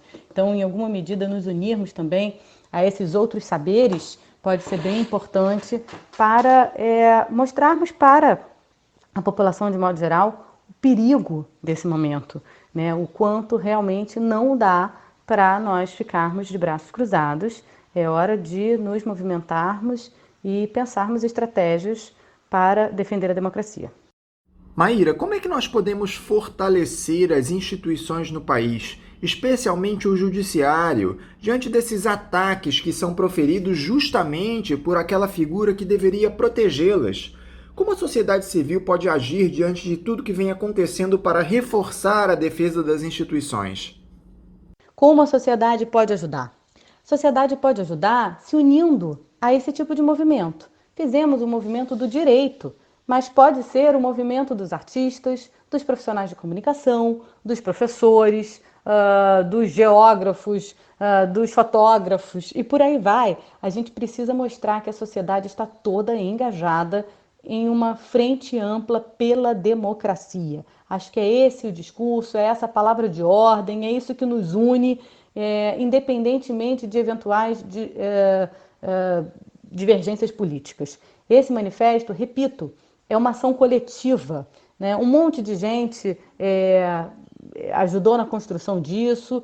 E os próximos passos, nós falamos agora há pouco sobre os próximos passos, e eu me lembrei que, na verdade, como próximos passos, nós queremos fazer uma grande reunião com diversas entidades para não deixar esse movimento morrer, tá? Talvez uma junção com outros grupos para formar uma frente ampla. Eu penso que é essa a palavra de ordem. As eventuais divergências políticas têm que ser deixadas de lado agora para fazermos um discurso uníssono em defesa da democracia, porque é isso que está em pauta, é isso que está em risco. O Brasil já viveu um passado ditatorial em um momento muito próximo e não pode repetir. De todos esses discursos e essas atitudes do presidente e de seus aliados, Maíra, qual você considera a mais preocupante ou a que mais ameaça a ordem democrática no país? Sem dúvida, o que eu considero mais grave é o uso da opinião pública para criminalizar e subjugar os demais poderes da República. Esse é talvez o maior perigo do momento nessas manifestações do governo Bolsonaro, e podem ser extremamente perigosas e requerem, sem dúvida, a nossa atenção. Agora, como é que você tem visto o posicionamento do Supremo Tribunal Federal diante das ameaças do bolsonarismo? Para te ser sincero, Maíra, eu venho falando isso com os nossos comentaristas esses dias. Eu observo um certo amedrontamento da maioria dos juízes, exceção feita talvez para o Celso de Mello e o Marco Aurélio Mello, justamente os dois mais antigos na Suprema Corte. Tanto que o decano enviou uma mensagem aos seus pares, comparando as ações de Bolsonaro às atitudes de Adolf Hitler. Qual é a sua análise para o posicionamento do STF nessa crise? Pois é, se o STF tivesse sido mais veemente em outros momentos, talvez a gente não tivesse também nessa situação agora. Você citou um ótimo exemplo do ministro Celso Mello, do ministro Marco Aurélio. A mensagem do ministro Celso de Mello é de extrema importância, que ele compara o Brasil à Alemanha nazista, né? Assim, ele traz bem essa questão de que os eleitores, os apoiadores de Bolsonaro, eles têm uma aversão à democracia. E isso é o cerne do problema, porque isso vai além, é preciso explicar que isso vai muito além de uma divergência política, de quem perdeu de quem ganhou ou quem perdeu a eleição, né? Assim, faz parte da democracia a gente votar num determinado candidato e, eventualmente, nosso candidato não ganhar, né? Quantas vezes aconteceu isso com você? Comigo, várias, infelizmente. Então, isso faz parte da democracia, é do jogo. O problema não é nós discordarmos da condução política eventualmente feita pelo governo Bolsonaro, por exemplo, na economia, né? Por exemplo, enfim, em outras áreas, em políticas, de adoção de políticas públicas e tal. Na verdade, o cerne do problema é que o Brasil hoje vive uma situação política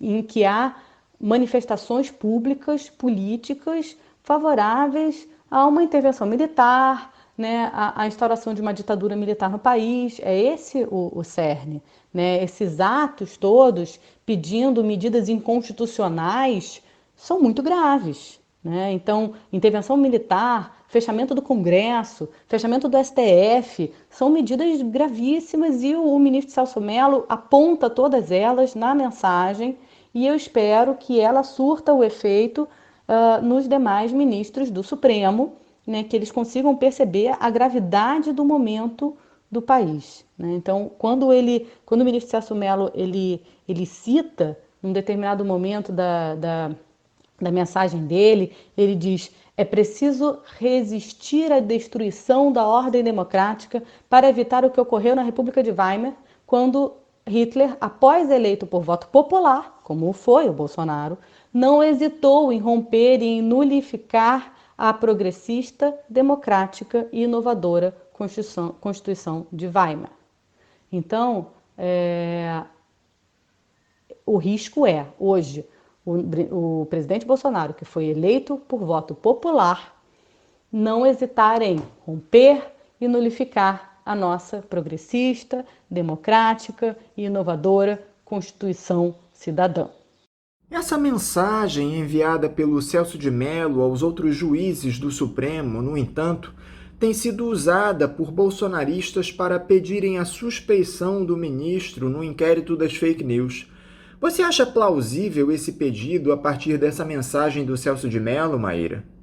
O ministro Celso de Mello, nosso decano do STF, é talvez o ministro mais imparcial, zeloso, não que os outros ministros não sejam imparciais, mas assim, ele é extremamente zeloso às provas, ao que está nos autos, é um ministro muito bem preparado, que se debruça sobre as provas, sobre o processo. Eu não tenho a menor dúvida de que ele poderá fazer um julgamento absolutamente imparcial do caso das fake news, baseado no que houver nos autos. Ele é um ministro que não tem nenhum medo, mas nenhum medo de decidir contrariamente ao que estiver, ao que a opinião popular pede, ou que outro tipo de pressão peça. Ele é um ministro que decide de acordo com a prova dos autos, sem dúvida alguma, com muita técnica, e sem dúvida eu acho que isso não, a manifestação dele para os ministros de preocupação com a democracia não obsta essa imparcialidade dele.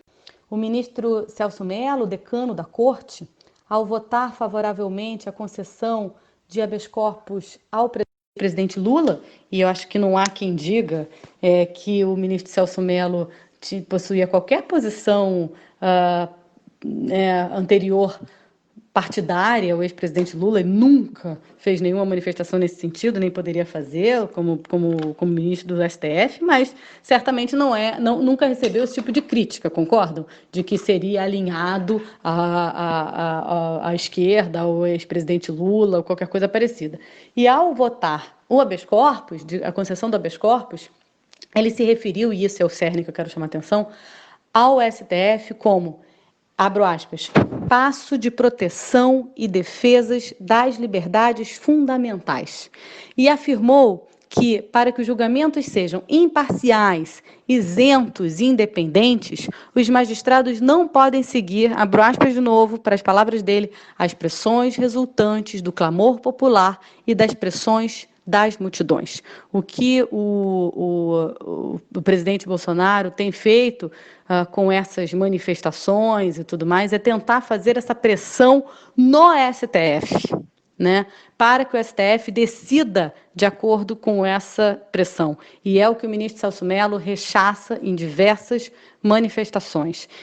Ainda nesse voto, ele tem uma outra passagem que eu peço licença para vocês para trazer aqui, em que ele diz, abro aspas, as pressões externas subvertem o regime constitucional dos direitos e garantias individuais e aniquilam as inestimáveis prerrogativas essenciais que a ordem jurídica assegura a qualquer réu mediante instauração em juízo do devido processo penal. Então, eu não tenho a menor dúvida de que o ministro Celso Mello será coerente em seus votos e está muito preocupado com a democracia, e isso não significa que ele não tenha condições de julgar qualquer outro processo, tá? Ainda falando sobre os ministros, o Gilmar Mendes, num voto dele também, não de agora, tá? Isso já é anterior, esse voto é de 2018, ele disse que Hitler dizia que os tribunais nazistas traduziam o espírito do povo. E foi o que foi. Eu cumpro esse papel com bastante tranquilidade e sei que estou honrado à minha missão institucional. Eu hoje disse a você que não me preocupo em fazer grandes obras, mas em evitar que se cometam catástrofes. Relembro esse voto do ministro Gilmar Mendes, que não é de agora, é de 2018, também chamando a atenção da necessidade de independência do Poder Judiciário, né? De fato, a legislação penal nazista, ela previa a punição com fundamento no sadio sentimento do povo, né? Ao estabelecer que será punido quem cometa um fato definido como punível pela lei, ou que, segundo o pensamento fundamental de uma lei penal, ou segundo o sadio sentimento do povo, mereça punição. Então, esse é o perigo de se decidir conforme a opinião pública, né? a Rubens Casara, em uma manifestação dele, de um artigo ótimo, ele narra que a justiça penal nazista, ela se estabeleceu à custa dos direitos e garantias individuais, né? Essas percebidas como obstáculos à eficiência do Estado, e ao projeto de purificação das relações sociais e do corpo político empreendida pelo grupo político do Hitler. As decisões judiciais, elas eram proferidas por juízes que tinham medo de desagradar a opinião pública, né, e de serem acusados de convivência com a criminalidade e a corrupção.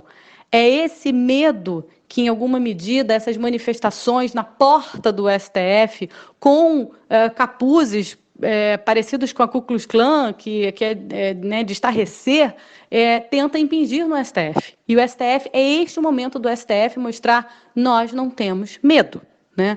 Então, é fundamental que o STF saiba que eles não podem decidir de acordo com esse tipo de pressão, né, esse sentimento do povo, que nem é de todo o povo, porque esse não é o meu sentimento, né, e que não encontra esse tipo de pressão, não encontra respaldo no Estado Democrático de Direito, né. A única voz que deve ser ouvida pelos ministros do STF é a voz da Constituição Federal, com todos os seus princípios, garantias e direitos fundamentais e sociais, sobretudo considerando-se a posição central que ela ocupa no ordenamento jurídico nacional.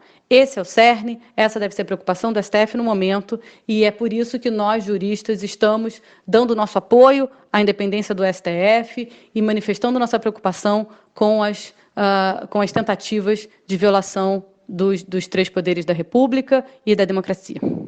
Nós tivemos no último final de semana a realização desses atos antagônicos em algumas capitais do país. Lá em Brasília, o presidente participou daquelas já tradicionais manifestações de domingo dos seus apoiadores na Praça dos Três Poderes, reforçando mais uma vez sua estratégia negacionista em relação à transmissão do novo coronavírus, incentivando as aglomerações, pegando crianças no colo, enfim. Em outras cidades, houve protestos contra e pró-democracia, alguns até com enfrentamento físico. É evidente que a ocorrência desses atos faz parte dessa liberdade de expressão que nós tanto defendemos. O que assusta, Maíra, é que as forças policiais, que deveriam proteger os manifestantes, não o fizeram e, não raro, escolheram como alvo aqueles militantes que defendiam as pautas democráticas. Essa ligação entre o bolsonarismo e os agentes de segurança pública não preocupa vocês, juristas? Olha, toda vez que eu vejo o presidente da República com esse descaso com a disseminação do coronavírus no Brasil, eu penso em todas as famílias que perderam pessoas para essa doença.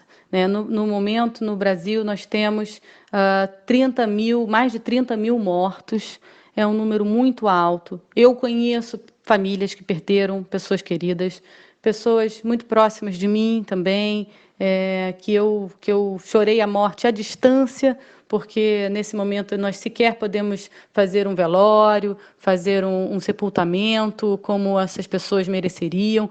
Então, é de uma irresponsabilidade, de uma crueldade, sabe? Brincar com uma coisa tão séria, brincar com mortes, né? Brincar com doença, né? É de uma falta de sensibilidade, é de de uma falta de postura que toda vez que eu vejo esse descaso com a disseminação do coronavírus no país, com o descaso com o que diz a medicina, com o que diz, né, com a Organização Mundial de Saúde, com a experiência dos outros países para lidar com o tema.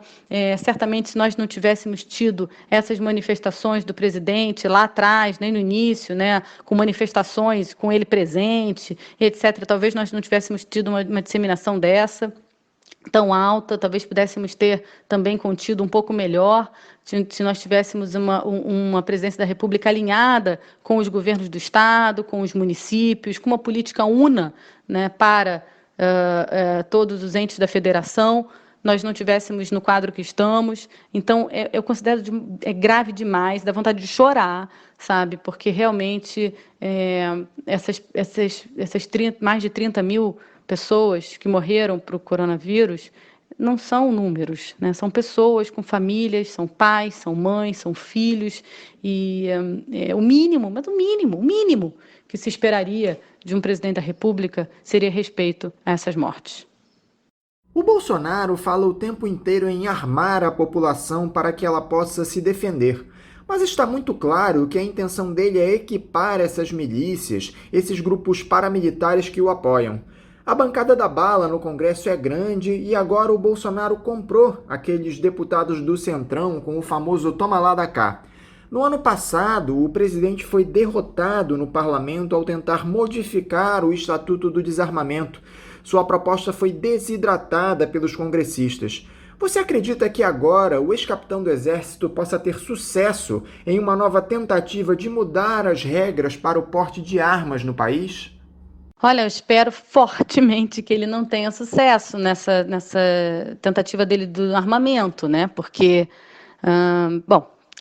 quem conhece minimamente o tema sabe que onde existem armas, existem mais suicídios, mais homicídios, né? Aumentam os riscos de mortes em assaltos, em residências, mortes de crianças, mortes, feminicídio, né? Tudo isso assim, é um perigo enorme, né? Essa questão das armas de fogo, e é um perigo, e espero muito fortemente que ele não consiga, nesse momento, passar esse tipo de proposta, né, sem o maior debate da população e sem maior atenção da população para as consequências disso. Os Estados Unidos são um bom exemplo de país onde esse armamento não dá certo, né? Não dá certo.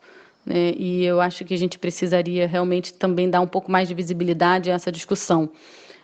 Sem dúvida, talvez até a imprensa possa ajudar um pouco mais nisso, né, para chamar atenção para essas taxas de suicídios, de feminicídios, de mortes em assaltos, e o perigo disso, que, sem dúvida alguma, essa proposta de armar a população, ela, sem dúvida, deve ter um outro objetivo por trás, que não é o de proteger a população de modo algum, né? Até porque esse armamento, de fato, não protege quem usa. Ao contrário, aumenta o risco de quem usa as armas de fogo. Ainda mais sem conhecimento, né? As chances de vários estudos, o ISER, que é o Instituto de Estudos da Religião, ISER, tem uma pesquisa muito interessante sobre isso. Eu não me lembro o ano, mas é antiga já, eu chutaria que é dos anos 2000, mas que permanece perfeitamente atual, talvez esteja disponível no site do ISER, em que o Inácio Cano pesquisou diversos roubos no estado do Rio de Janeiro e concluiu que quando a pessoa estava armada, o risco dela se ferir ou ser morta era maior do que se ela não estivesse com uma arma de fogo, né? Porque ela iria tentar reagir e essa tentativa de reação poderia causar mais risco de morte a ela. Eu recomendo, para quem se interessar pelo tema do armamento, procure essa pesquisa, que faz tempo que eu li, mas que eu achei incrível, interessantíssima, e que mostra um pouco do risco de uma política de armamento da população. Gravíssimo. E, claro, o que você trouxe, o risco para as milícias e tudo mais, aí é ainda maior, né? Nós temos um problema gravíssimo de milícias do Brasil, e já faz tempo que a gente lida com isso, e sem uma política muito efetiva para acabar com a milícia no país. Isso é um outro papo que eu acho que a gente não vai conseguir ter agora, mas que é gravíssimo e perigosíssimo. Sobre armas, não tem a ver com armas propriamente, mas tem a ver com violência, né? A gente precisa um perigo desse discurso de armamento, um discurso de a população tem que se defender, é que ele acaba levando para um discurso também muito grande de aumento da violência, né? E isso é muito perigoso. Vocês devem ter visto recentemente o caso da médica, né, a Ticiana, posso falar o nome dela porque saiu em todos os jornais, da Ticiana, que foi reclamar de uma festa clandestina que estava acontecendo nesse momento do coronavírus e foi brutalmente agredida. Ela está com a perna quebrada, ela teve as mãos pisoteadas, ela é médica, precisa das mãos para trabalhar, ela está na linha de frente do coronavírus, está fazendo muita falta ela poder trabalhar nesse momento, e ela foi brutalmente agredida por essa onda de violência. Eu vou assumir a causa em defesa dela, e estou absolutamente preocupada com a situação dela de saúde. Ela ficou muito machucada, uma moça de 50 quilos, não mais do que isso, até menos, super pacífica, que foi reclamar de uma festa e saiu de lá extremamente machucada. Então veja a onda de violência, né, como é grave, como é perigosa. Outra evidência de que nós vivemos práticas que não são compatíveis com uma democracia é esse número assustador de mortes de jovens negros, né? 75% das vítimas de homicídio no país são negras. Então eu presto aqui agora a minha homenagem ao João Pedro, ao Iago César, ao Rodrigo Cerqueira, enfim, a tantos jovens que morreram por conta de políticas de segurança pública que, ao invés de salvaguardar vidas, acabam produzindo mortes. Então, também é outro dado aí que a gente precisa não esquecer e não relativizar e não achar que é normal numa dita democracia. Para encerrar, Maíra, dá para vislumbrar uma reviravolta nesse cenário de ameaça à nossa democracia? Como é que você avalia os próximos capítulos nesse nosso intrincado cenário? Como nós vamos sair dessa, Anderson? Olha, tem uma frase de Shakespeare que diz, que eu gosto muito de citar para essas questões, que ela fala: atiramos o passado ao abismo, mas não nos inclinamos para ver se estava bem morto. O nosso passado ditatorial, ele está aí batendo a nossa porta. Ele não está bem morto, ele não foi morto, nós atiramos lá ao abismo, mas ele está super vivo, querendo voltar. E se nós realmente não nos unirmos em defesa da democracia, nós vamos ser surpreendidos pela volta de um regime ditatorial. Regime que meu pai viveu, que, enfim, tantas pessoas que eu conheço viveram e que nós não queremos que volte de modo algum. Então, ou todos os setores que prezam pela democracia se unem, ou realmente nós vamos ser surpreendidos por essa volta de um regime ditatorial, de uma intervenção, seja via intervenção militar, seja de alguma outra forma. O fato é que talvez até, o que é muito preocupante, é que talvez até a gente continue permanecendo na democracia, mas com atitudes ditatoriais. E isso é muito preocupante, tá? Porque você não tem um rompimento do regime, né, para você poder dizer, se insurgir contra esse regime, contra esse rompimento, mas você tem as práticas ditatoriais sendo feitas sob o discurso de que estão sendo feitas na democracia. Isso é extremamente preocupante, é extremamente sério. Quando você tem as próprias instituições, né, sob ameaça, e você tem o risco de que determinadas práticas sejam feitas com o aval de determinadas instituições, isso é extremamente perigoso, né? Eu até tenho dúvidas se haveria, nesse momento, de fato, se teria coragem de, nesse momento, fazer um rompimento via intervenção militar, de fato. Mas isso não obsta que sejam feitas práticas ditatoriais no momento da democracia. E isso acontece mesmo, sabe? E na verdade acontece há tempos, tá? O que a gente pode estar vendo agora é o aumento delas. Mas é uma prática ditatorial, é uma prática que foi utilizada na época da ditadura militar no Brasil, por exemplo, é essa que a gente está careca de saber, que é feita nas favelas do Rio de Janeiro, em que a polícia entra na favela com o pé na porta, sem mandato, e aí prende, né, as pessoas, revira a casa inteira, e faz isso há tempos sem que nada seja feito sob o regime de democracia, né? E, obviamente, a revelia de um Estado de Direito. Então, nós temos várias práticas. Outra prática que é feita desde a época da ditadura militar e que nunca acabou no Brasil, por exemplo, é a prática de tortura como método interrogatório. Significa que acontece em todos os lugares? Evidente que não. Mas significa que não acontece em nenhum lugar do Brasil? Também não, porque não à toa, todas as vezes que a ONU vem ao Brasil para fazer inspeções, ela coloca nos seus o Subcomitê de Prevenção e Combate à Tortura, né? Toda vez que vem ao Brasil, coloca em seus relatórios que o Brasil precisa acabar com as políticas de maus tratos e tortura no país. Então, agora, enquanto conversamos aqui na rádio, pode ter certeza, tem alguém que está sendo investigado com método investigatório sobre tortura em algum lugar do país, em alguma delegacia desse imenso Brasil que tem dimensões continentais. Tá? Então, a gente precisa realmente ter muito cuidado para que essas práticas ditatoriais elas não aumentem mesmo sob o cenário de uma democracia. Tá? Então, esse é o meu medo maior. É por isso que a gente precisa aumentar o nosso alerta sobre a necessidade de defesa da nossa Constituição Federal e do nosso regime democrático em todos os poderes. Maíra Fernandes, muito obrigado por novamente estar conosco aqui no Faixa Livre. Eu desejo a você um bom dia e deixo aqui o meu abraço. Anderson, muito obrigada pela disponibilidade do convite. É sempre um prazer estar com vocês. Um momento de muita preocupação. Parabéns ao Faixa Livre por trazer esse debate, por trazer esses temas. Espero que a gente consiga realmente se unir nessa grande frente ampla em defesa da democracia e que realmente ela seja efetivamente respeitada em todos os poderes da República. Porque, como eu disse agora há pouco, na minha última resposta, esse tipo de golpe pode vir das formas mais sutis e que não sejam necessariamente como foi o golpe de 64, né? Pode ser de formas mais sutis e aos nossos olhos.